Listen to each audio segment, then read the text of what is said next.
बार के लिए तो मुझे ऐसा लगा जैसे राम फिर बालक रूप में आ गए। हाँ दीदी,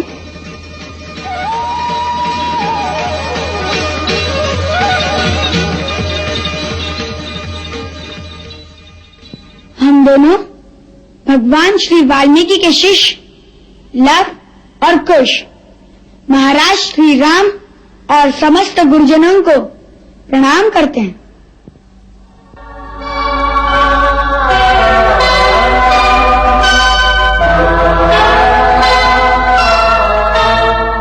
हमारे गुरुदेव का आशीर्वाद सबको प्राप्त हो। साधु साधु, तुम्हारा कल्याण।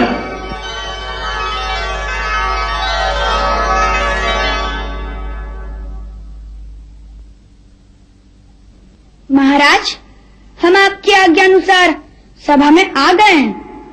हमें क्या करना है, आज्ञा दीजिए। ये सभा तुम दोनों का स्वागत करती है। तुम दोनों ने न केवल अपनी वीरता की छाप हमारी सेना पर डाली है, वरन अपने स्वर के चमत्कार से अयोध्या वासियों को अभिभूत कर दिया है। हम इस सभा में तुम्हारा सम्मान करते हैं और सम्मान का प्रतीक अंगवस्त्र तुम्हें भेंट करते हैं।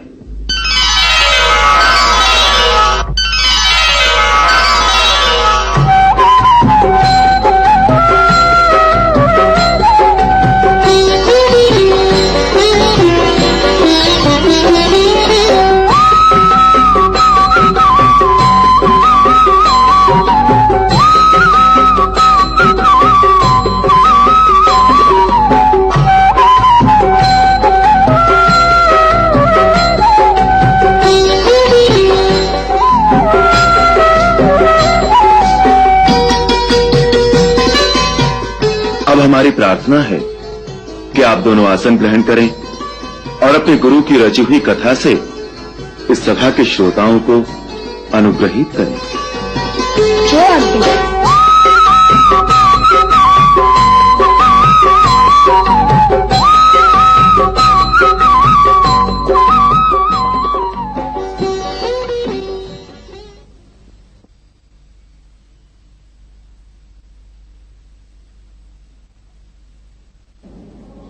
महाराज, रामायण नाम का महाकाव्य जो हम आपको सुनाने जा रहे हैं, वह हमारे गुरुदेव भगवान श्री वाल्मीकि ने परम पूज्य देवर्षि नारद जी और परम पिता ब्रह्मा जी के आदेश से आपके संपूर्ण जीवन चरित्र पर आधारित करके लिखा है।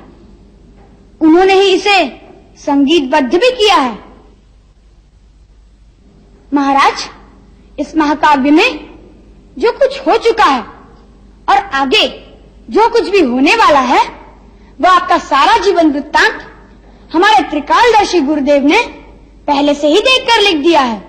परंतु हमें तो आज तक की ही कथा का ज्ञान है, भविष्य की कथा तो उन्होंने हमें भी नहीं पढ़ाई। अतः आज तक की कथा हम आपको प्रतिदिन थोड़ी थोड़ी करके सुनाते जाएंगे।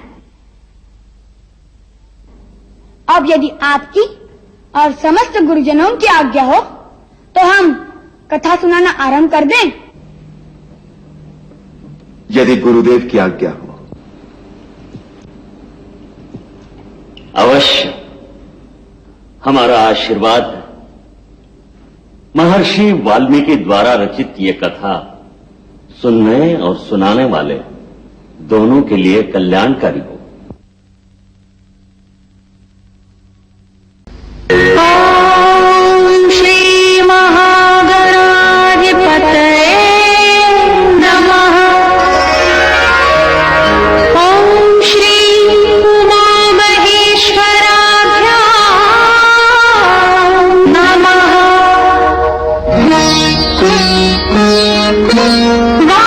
वाल्मीकि गुरुदेव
रघुकुल के राजा धर्मात्मा चक्रवर्ती दशरथ पुण्यात्मा संतति है तो यज्ञ करवाया धर्म यज्ञ का शुभ फल पाया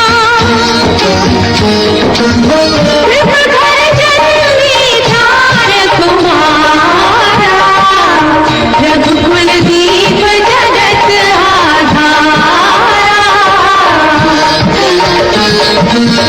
चारों भ्रातों के शुभ नामा भरत शत्रुघ्न लक्ष्मण रामा गुरु वशिष्ठ के गुरुकुल जाके अल्पकाल विद्या तब पाके पूरन हुई शिक्षा रघुवर पूरन काम की हम कथा सुनाते राम सकल गुण धाम की ये रामायण है पुण्य कथा श्री राम की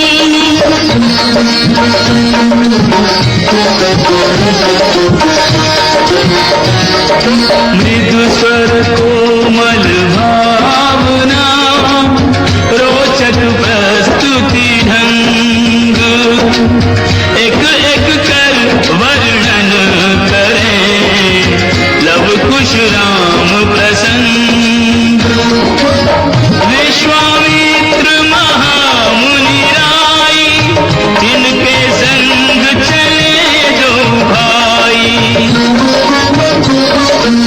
कैसे राम तारिका मारी कैसे नाथ अहिल्या तारी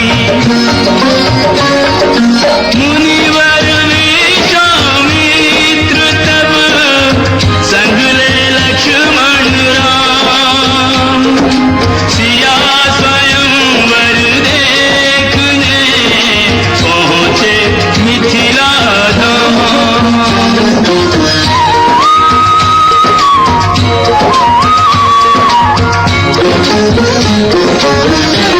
जनकपुर उत्सव है भारी जनकपुर उत्सव है भारी अपने वर का चयन करेगी सीता सुकुमारी जनकपुर उत्सव है भारी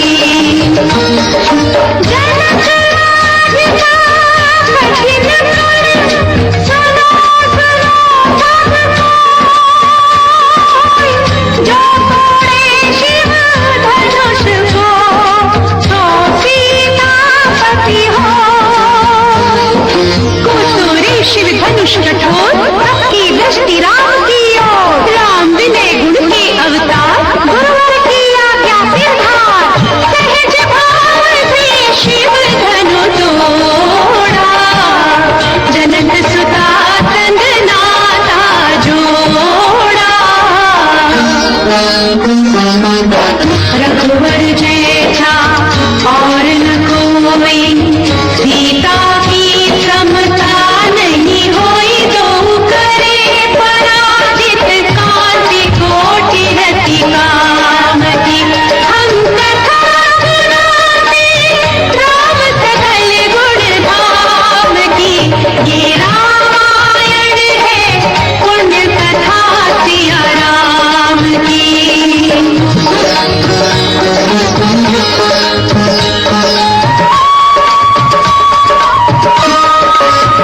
सब पर शब्द मोहिनी डारी मंत्र मुग्ध भय सब नर नारी यो दिन रैन जात है बीते लव कुश ने सबके मन जीते वन गमन सीता हरण हनुमत मिलन लंका दहन रावण मरण अयोध्या पुनरागमन सविस्तार सब कथा सुना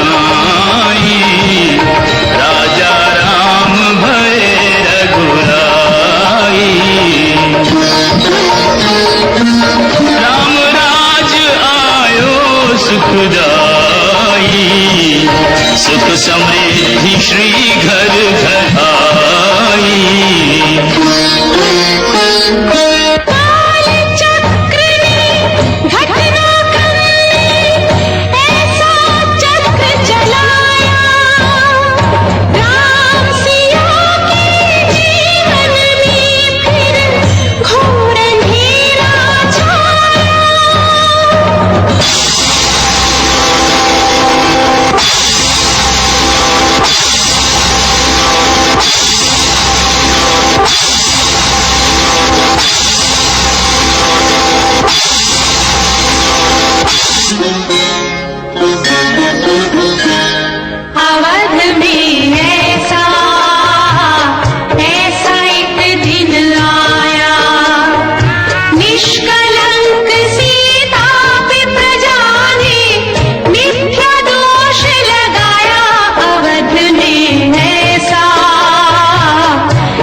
जो एक राजा की पुत्री है, एक राजा की पुत्र वधू है और एक चक्रवर्ती राजा की पत्नी है। वही महारानी सीता वनवास के दुखों में अपने दिन कैसे काटती है, अपने कुल के गौरव और स्वाभिमान की रक्षा करते हुए, किसी से सहायता मांगे बिना कैसे अपना काम वो स्वयं करती है। स्वयं वन से लकड़ी काटती है, स्वयं अपना धान कूटती है, स्वयं अपने चक्के पीसती है और अपनी संतान को स्वावलंबी बनने की शिक्षा कैसे देती है। अब उसकी एक करुण झांकी देखिए। जनक दुलारी कुल वधू दशरथ जी की राजरानी होके दिन वन में बिताती है। रहती थी घिरी जिसे दास दासी आठों याम, दासी बनी अपनी उदासी को छुपाती है। धर्म प्रवीण सती परम कुलीन सब विधि दोषहीन ही दुख में सिखाती है। जगमाता हरि प्रिय लक्ष्मी स्वरूपा से कूटती है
उस दिन भूल से यदि कोई अवज्ञा हो गई हो तो उसके लिए हम महाराज से क्षमा मांगते हैं।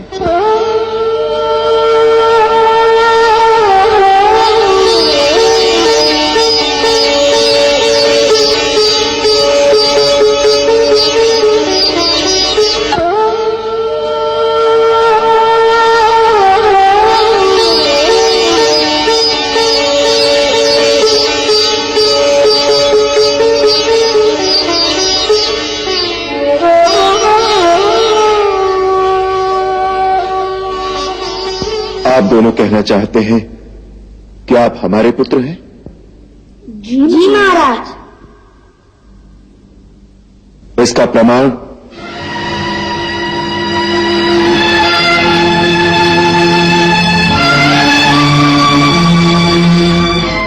हम दोनों ने आज तक कभी झूठ नहीं बोला और ना ही हमारे गुरुदेव का लेखा झूठ हो सकता है। इसलिए आपको ये बात माननी चाहिए कि जो कथा हमने आपको सुनाई है वह सत्य है। अब प्रमाण की क्या आवश्यकता है? महर्षि वाल्मीकि जैसे त्रिकालदर्शी ने जो लिख दिया है वही प्रमाण है।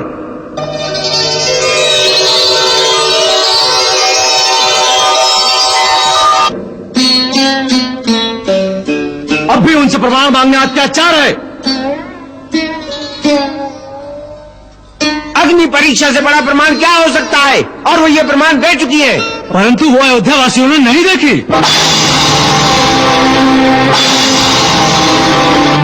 देवी सीता को स्वयं आकर अपनी शुद्धता का प्रमाण तो देना ही चाहिए।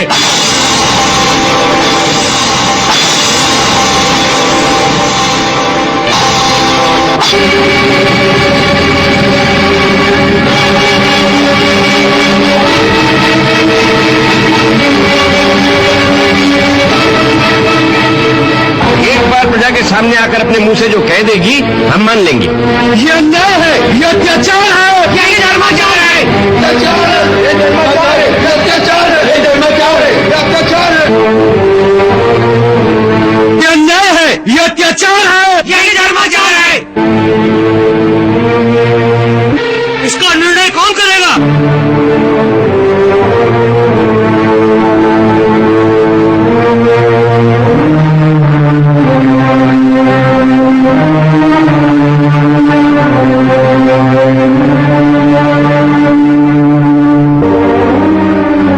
देवी सीता का चरित्र शुद्ध है।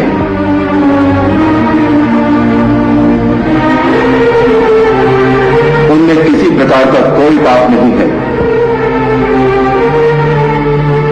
फिर भी राज सिंहासन की उच्च मर्यादा स्थापित रखने के लिए यह उचित है कि वो महर्षि वाल्मीकि की अनुमति से कल इस सभा में आकर सारे जन समुदाय के सामने अपनी शुद्धता की शपथ लें, जिससे ये लोकापवाद सदा के लिए समाप्त हो जाए और हम राज सिंहासन पर उन्हें सम्मानपूर्वक बिठा सकें।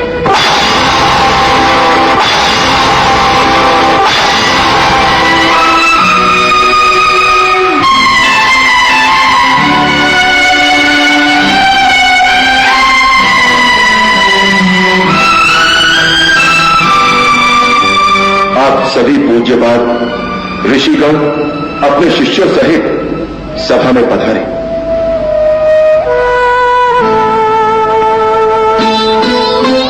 समस्त राजा लोग भी उपस्थित हो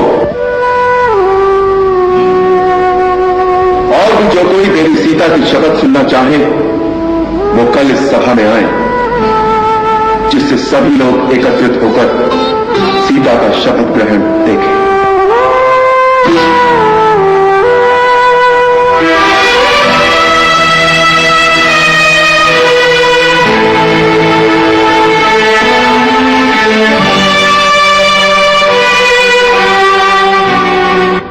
ये कहाँ का न्याय है रे?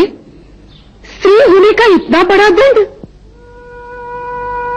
मेरी दृष्टि में तो पहली अग्नि परीक्षा भी अनुचित थी। यदि तुम्हारे मन में विश्वास नहीं है तो 1000 अग्नि परीक्षा हो, 1000 शब्दों का कोई अर्थ नहीं। और यदि विश्वास है तो उनकी कोई आवश्यकता ही नहीं।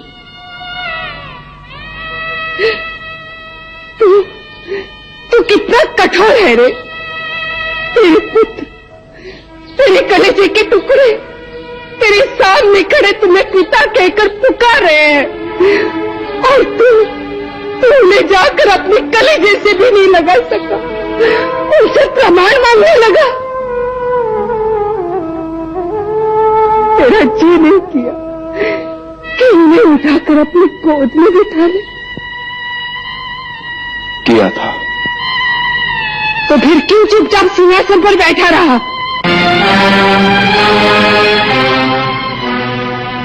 मेरे पैरों में राजधर्म की बेड़ियां हैं मां।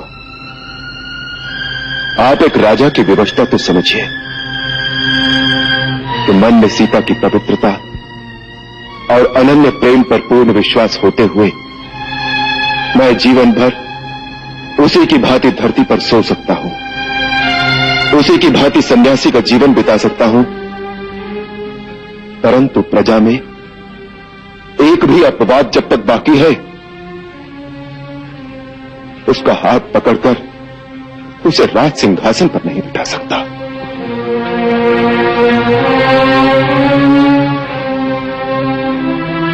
आज आपने सभा में कुछ आवाजें सुनी।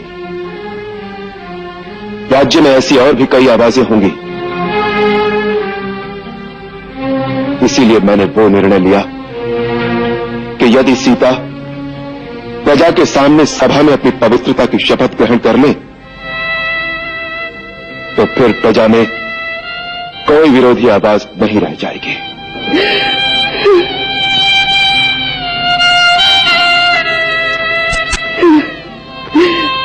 ये राजधर्म किसने बनाया? क्यों बनाया रे? क्यों? पुत्री, प्रजा में एक भी विरोधी आवाज न रहे, इसलिए जो महाराजाम ने निर्णय लिया है वो उचित है। तुम उनकी व्यवस्था देखो, वो मन से तुम्हें पवित्र समझते हैं, आत्मा से सदा तुम्हारे साथ बसते हैं। तुम्हारे वियोग में वो तुमसे अधिक दुखी होंगे, परंतु राजा होने के नाते उन्हें राजधर्म इस प्रकार पालना ही पड़ता है जिससे आदर्श के कीर्तिमान स्थापित हो। यही समय है उस अपकीर्ति को धोने का। प्रजा में पश्चाताप की लहर बढ़ रही है। ऐसे समय राम तुम्हें शपथ लेने के लिए कहते हैं जिससे ये अपवाद पूर्णतः मिट जाए। तुम्हें राम की सहायता करनी है। ठीक है गुरुदेव, मैं अवश्य उनकी सहायता करूंगी। मैं वही करूंगी जिससे ये अपवाद सर्वदा के लिए मिट जाए।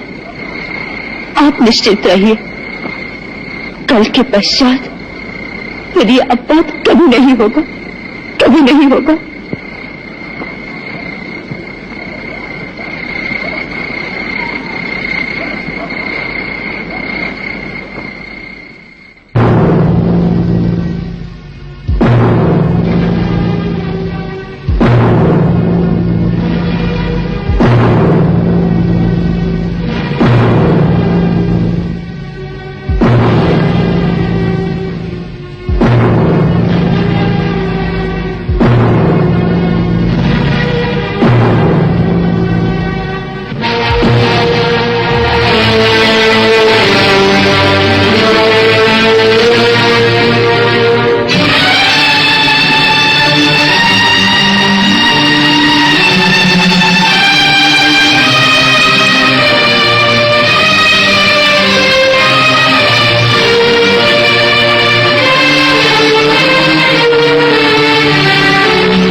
महाराज राम की आज्ञा अनुसार देवी सीता इस राजसभा में पधारी है।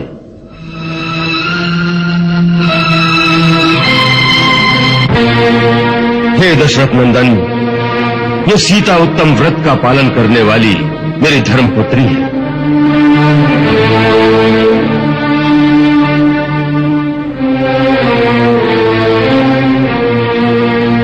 अब आप इसे आज्ञा दें कि वो अपनी पवित्रता की शपथ ले।